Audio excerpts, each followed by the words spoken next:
Okay. Hi అండి అందరికీ. ఈరోజు మనం ఈ వీడియోలో మనకి వైఎస్ఆర్ ఆరోగ్యశ్రీ హెల్త్ కార్డ్ అనేది ఏ విధంగా డౌన్లోడ్ చేసుకుందామో ఈరోజు మనం ఈ వీడియోలో తెలుసుకుందామండి. మనకు ఆల్రెడీ లాస్ట్ టైం అనేది మన ఛానల్లో వీడియో కూడా పెట్టడం జరిగింది. ఈ ఆరోగ్యశ్రీ హెల్త్ కార్డ్ అనేది ఏ విధంగా డౌన్లోడ్ చేసుకోవాలో. మనకి ప్రీవియస్‌గా చూసినట్లయితే మనకి హెల్త్ కార్డ్ డౌన్లోడ్ చేసుకోవాలంటే మనకి నవశకం వెబ్సైట్‌లోకి వెళ్ళేసేసి సిటిజన్ లాగిన్ ద్వారా మనం చేసుకునేవాళ్ళం అనమాట. ఇప్పుడు ఆ ప్రాసెస్ అనేది మనకి మొత్తం చేంజ్ చేయడం జరిగిందండి. మనం ప్రెజెంట్ వచ్చేసి ఎలా డౌన్లోడ్ చేసుకోవాలి అనేది నేను ఈ వీడియోలో చెప్పడం జరుగుతుంది. వీడియో మాత్రం ఎక్కడ స్కిప్ చేయకుండా లాస్ట్ వరకు అయితే చూడండి. ఓకేనా? ఆ ప్రాసెస్ అనేది మీకు అర్థమవుతుంది. వీడియో కొంచెం లెంత్‌గానే ఉంటుంది. వీడియో మాత్రం ఎక్కడ స్కిప్ చేయకుండా లాస్ట్ వరకు అయితే చూడండి. ఓకేనా? మీరు కనుక మన ఛానల్ కనుక ఫస్ట్ టైం కనుక చూస్తున్నట్లయితే ప్లీజ్ మన ఛానల్ సబ్స్క్రైబ్ చేసుకొని డైలీ అయితే ఫాలో అవ్వండి. ఈ వీడియో కనుక మీకు నచ్చినట్లయితే ప్లీజ్ వీడియోకి ఒక లైక్ చేయండి. ఓకేనా? ఇంక మనం లేట్ చేయకుండా వీడియోకి అనేది వెళ్ళిపోదామండి. Thank you.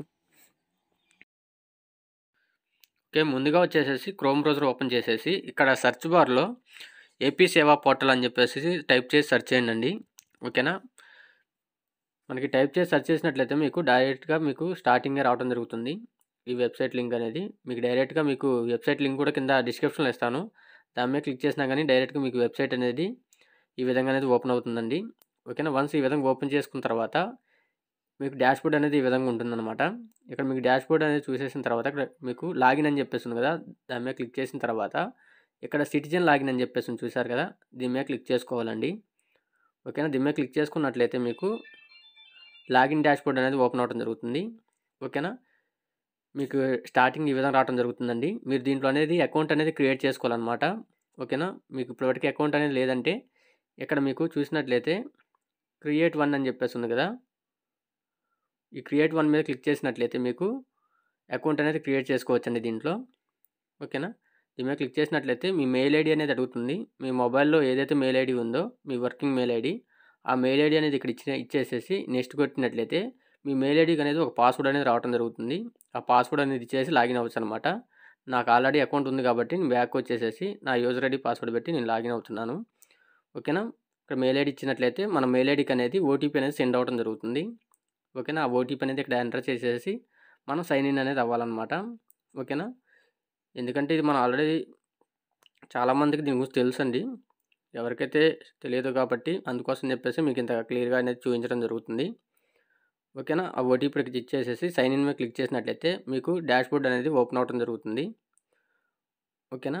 మీకు వచ్చేసేసి ఈ విధంగా అనేది మీకు డాష్‌బోర్డ్ అనేది ఓపెన్ అవ్వడం జరుగుతుందండి. ఓకేనా? ఇక్కడ మీకు చూసినట్లయితే లెఫ్ట్ సైడ్ టాప్‌లో మీకు వ్యూ ట్రాన్సాక్షన్స్ అని చెప్పేసి ఉంది కదా! ఓకేనా? ఒకసారి చూడండి మీకు లెఫ్ట్ సైడ్ టాప్‌లో అండి. ఇక్కడ వ్యూ ట్రాన్సాక్షన్స్ అనేది ఉంది కదా! దీని మీద క్లిక్ చేసుకోవాలన్నమాట. దీని మీద క్లిక్ చేసినట్లయితే ఇక్కడ మీకు చూడొచ్చు. ఇక్కడ మీకు సెకండ్ ఆప్షన్ అండి.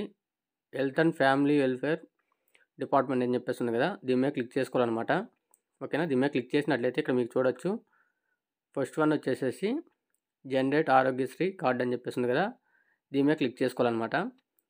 ఓకేనా?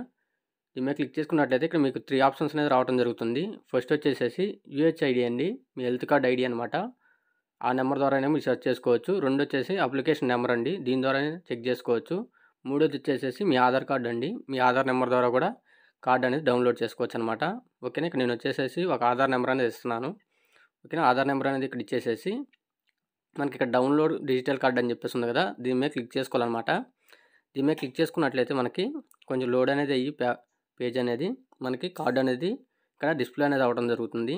ఓకేనా? మీకు చూపిస్తాను ఇప్పుడు. మీకు ఈ విధంగా అయితే రావడం జరుగుతుందండి. ఇక్కడ మీకు చూసినట్లయితే మీరు ఈ కార్డ్ అనేది ఇక్కడ మీరు చూడొచ్చు. ఓకేనా? ఇక్కడ మీకు చూసినట్లయితే చూడొచ్చు. ఇది కార్డ్ అనేది మీరు డౌన్లోడ్ కూడా చేసుకోవచ్చండి. ఇక్కడ మీకు చూపిస్తాను. ఇక్కడ మీకు చూసినట్లయితే మీకు front and back side 2 display అవ్వడం జరుగుతుంది. ఇది మీరు కావాలంటే ప్రింట్ కూడా తీసుకోవచ్చండి. అది ఎలా ప్రింట్ తీసుకోవాలో ఇప్పుడు మీకు చూపిస్తాను. మీకు చూసినట్లయితే ఇక్కడ టాప్‌లో మీకు ప్రింట్ ఆప్షన్ చూపిస్తుంది కదా! దీని మీద క్లిక్ చేసినట్లయితే డైరెక్ట్‌గా మీరు కార్డ్ అనేది ప్రింట్ చేసుకోవచ్చనమాట. అదేవిధంగా డౌన్లోడ్ చేసుకోవాలంటే మీకు దాని పక్కనే ఇక్కడ డౌన్లోడ్ ఆప్షన్ కనపడుతుంది చూసారు కదా! దీని మీద క్లిక్ చేసినా గానీ డైరెక్ట్‌గా డౌన్లోడ్ చేసుకోవచ్చండి. మీకు పీడీఎఫ్ కింద అనేది కార్డ్ అనేది డౌన్లోడ్ అవ్వడం జరుగుతుంది.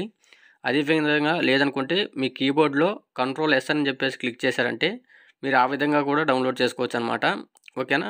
ఈ విధంగా అనేది కార్డ్ అనేది డౌన్లోడ్ చేసుకొని మనం అనేది యూజ్ చేసుకోవచ్చనమాట. ఇక్కడ మనకి చాలామంది అడుగుతున్నారు, సార్ మాకు ఇక్కడ ఫోటో అనేది రావట్లేదని చెప్పేసి అడుగుతున్నారు.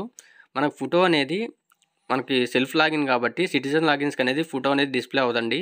మనం సచివాలయం దగ్గరికి వెళ్ళేసినట్లయితేనే మనకి ఫోటో అనేది డిస్ప్లే అనేది అవ్వడం జరుగుతుంది. మన సిటిజన్ లాగిన్స్కి వచ్చేసేసి ఫోటో అనేది డిస్ప్లే అవ్వదండి. ఓకేనా. అదేవిధంగా మా కార్డు కూడా చూడొచ్చు, ఎలిజిబిలిటీ అనేది 25 lakhs వరకైతే పెంచడం జరిగింది. ఓకేనా.